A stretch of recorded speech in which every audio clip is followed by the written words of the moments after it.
This is a story that begins in the Glen Canyon along the Klamath River nearly 80 years ago.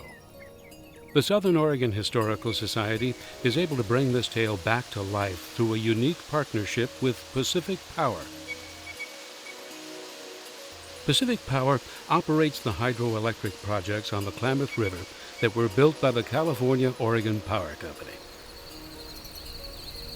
When the second plant went online in 1925, COPCO, as the company was known, captured the moment on motion film. They went on to chronicle events in the region for the next 10 years. A Pacific Power grant to preserve these film reels has kept alive one of the most colorful eras in the region's history.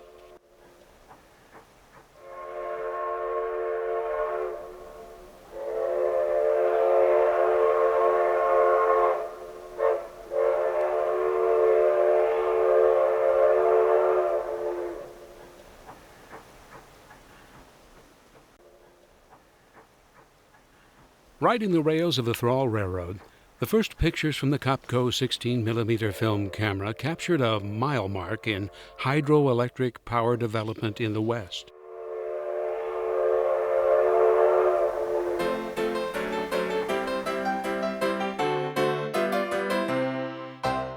Engineered by John C. Boyle, the dams were the beginning of a series of projects to harness power from three of Oregon's largest rivers. Miles and miles of transmission lines were built to carry power through the Klamath and Rogue Basins and Northern California. The man behind the lens was the power company's sales manager, Horace Bromley. The self-described COPCO cameraman was quick on the take to follow events throughout Southern Oregon. His camera captured the news, the weather, and the sports. One good photo op was our fascination with the automobile.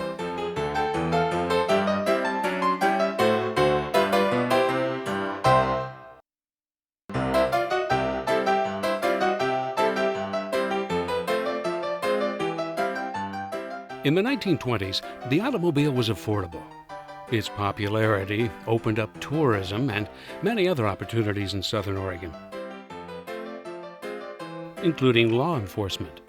Overflow parking was not unexpected at popular venues like the county fair, where people drove from miles around. You can bet film was rolling when famed auto racer Barney Oldfield stepped onto the speedway at the Jackson County Fairgrounds. He dropped the checkered flag at the second annual Pacific Northwest Auto Racing Championships and did his best to keep clear of traffic on the dirt track.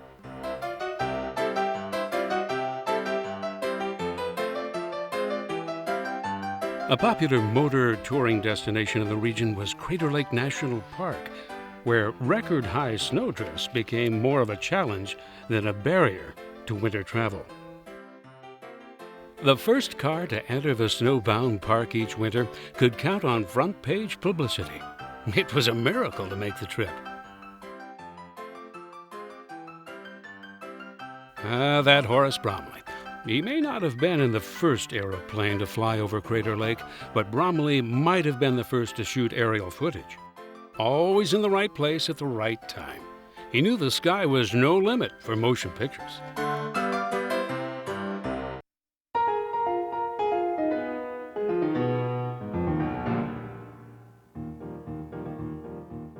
The Newell Barber Airfield at the South Medford Fairgrounds was a key waypoint on the first commercial airmail route between Los Angeles and Seattle. Named after a Medford airman killed in World War I, the site took its place in postal and aviation history as the first airmail bags arrived in the state of Oregon. First the mail, then within a year, passengers. As long as they didn't mind sitting on mail bags until the comfort of a tri-motor aircraft came along. One mysterious visit still talked about today was the appearance of Charles Lindbergh, rumored to be discussing an aviation business deal at a remote cabin on the Rogue River. The COPCO cameraman noted the transatlantic Lone Eagle was avoiding media attention during this photo op.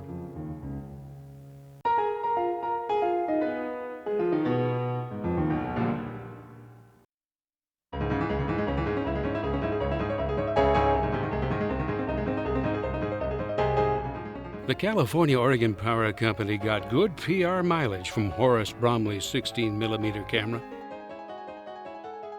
The trailers fed news-hungry moviegoers with name-dropping events they could talk about all week long. Nearly 4 years after the last great train robbery in the West, justice was served on the legendary D'Artrament brothers. The COPCO cameraman met the smug Roy and Ray D'Artrament at the Medford Depot and followed Sheriff Ralph Jennings to the jail. The twins granted interviews and posed for the press as their brother Hugh was being sentenced next door in the courthouse. All three drew life sentences at the state pen. Other notable events on the COPCO newsreels included appearances of California Governor Clement Young in Wairika. He was better known as a good friend of Ansel Adams and an active member of the Sierra Club. Parades were a natural for the COPCO cameraman. Other popular newsreel topics included the ribbon cutting at the new First National Bank building in Grants Pass and the new high school dedication. If there was one assignment the COPCO cameraman loved most, it was the power company picnics.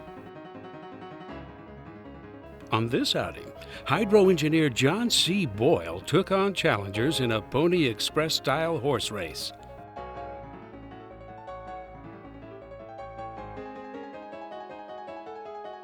While the ladies, got hammered in a nail-pulling contest.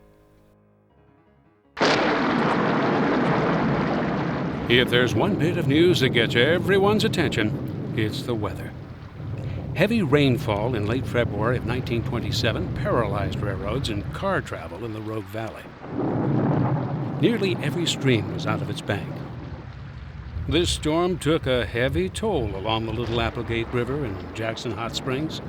It submerged the A.W. Anderson Auto Camp at the town of Rogue River. The county issued warnings not to drive over rural bridges, if there were any left standing.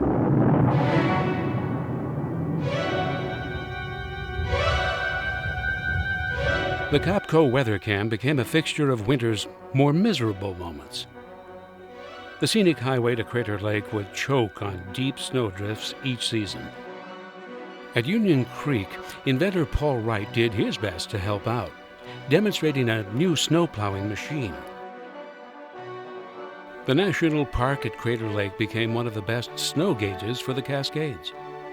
The winter of '32 nearly buried the Rim Lodge and the dorms.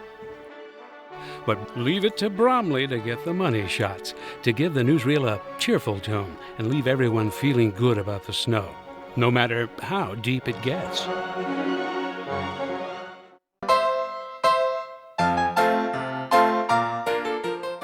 The COPCO newsreels are packed full of sports action.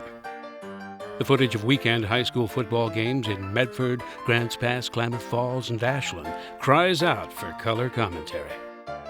It was during this era when Medford High coach Prink Callison ran up a whopping record of no losses in 4 seasons. The streak began in 1925. The sporting reels also took up the thrills of the Western cowboy. Folks would come from miles around to the annual Klamath County Rodeo. These bronc and bull riders had true grit. Rodeos weren't the only draw at the county fairgrounds. The Sport of Kings was big business each racing season.